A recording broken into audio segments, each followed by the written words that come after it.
ሰላም ለእናንተ ይሁን። በዓለም ዙሪያ ለምትኖሩ ለሰው ልጆች ሁሉ ዛሬ የማቀርበው የማርቆስ ወንጌል ምዕራፍ 11 ነው።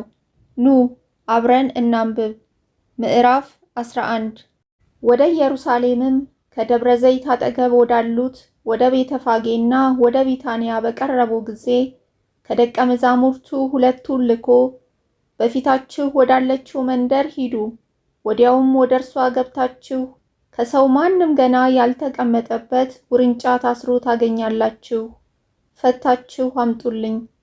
ማንም ስለምን እንዲህ ታደርጋላችሁ ቢላችሁ ለጌታ ያስፈልገዋል በሉት፣ ወዲያውም ደግሞ ወደዚህ ሰደዋል አላቸው።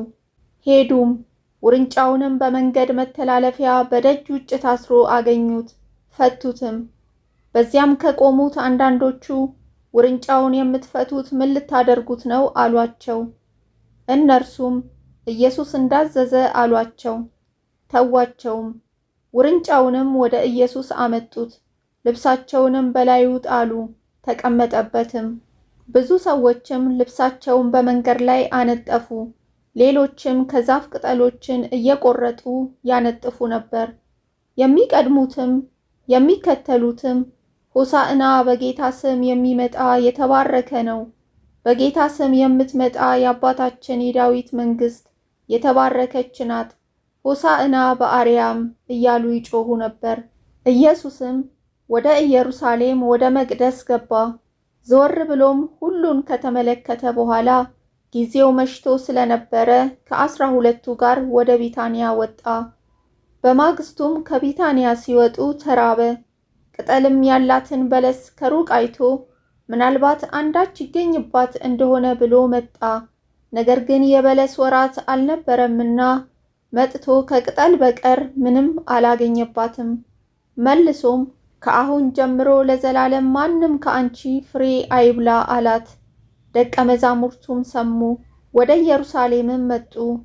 ወደ መቅደስም ገብቶ በመቅደስ የሚሸጡትንና የሚገዙትን ያወጣ ጀመር። የገንዘብ ለዋጮችንም ገበታዎች፣ የርግብ ሻጮችንም ወንበሮች ገለበጠ። ዕቃም ተሸክሞ ማንም በመቅደስ ሊያልፍ አልፈቀደም። አስተማራቸውም። ቤቴ ለአሕዛብ ሁሉ የጸሎት ቤት ትባላለች ተብሎ የተጻፈ አይደለምን? እናንተ ግን የወንበዶች ዋሻ አደረጋችኋት አላቸው። የካህናት አለቆችም ጻፎችም ሰምተው ሕዝቡ ሁሉ በትምህርቱ ይገረሙ ስለነበር ይፈሩት ነበርና እንዴት አድርገው እንዲያጠፉት ፈለጉ። ማታ ማታም ከከተማ ወደ ውጭ ይወጣ ነበር። ማለዳም ሲያልፉ በለሲቱን ከስሯ ደርቃ አዩአት። ጴጥሮስም ትዝ ብሎት መምህር ሆይ እነሆ የረገምካት በለስ ደርቃለች አለው። ኢየሱስም መልሶ እንዲህ አላቸው፣ በእግዚአብሔር እመኑ። እውነት እላችኋለሁ ማንም ያለው ነገር እንዲደረግለት ቢያምን በልቡ ሳይጠራጠር ይህን ተራራ ተነቅለህ ወደ ባህር ተወርወር ቢል ይሆንለታል። ስለዚህ እላችኋለሁ የጸለያችሁትን የለመናችሁትንም ሁሉ እንዳገኛችሁት እመኑ ይሆንላችሁማል።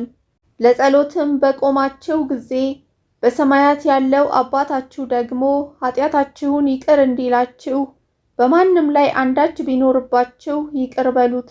እናንተ ግን ይቅር ባትሉ በሰማያት ያለው አባታችሁም ኃጢአታችሁን ይቅር አይላችሁም።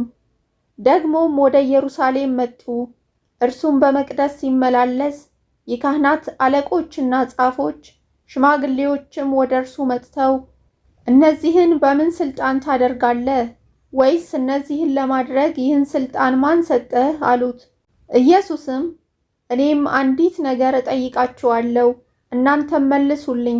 እኔም በምን ስልጣን እነዚህን እንዳደርግ እነግራችኋለሁ። የዮሐንስ ጥምቀት ከሰማይ ነበረችን ወይስ ከሰው? መልሱልኝ አላቸው። እርስ በርሳቸውም ሲነጋገሩ ከሰማይ ነው ብንል እንግዲያውስ ስለምን አላመናችሁበትም ይለናል። ነገር ግን ከሰው ነው እንበልን አሉ። ሁሉ ዮሐንስን በእውነት እንደ ነቢይ ያዩት ነበርና ሕዝቡን ፈሩ። ለኢየሱስም መልሰው አናውቅም አሉት።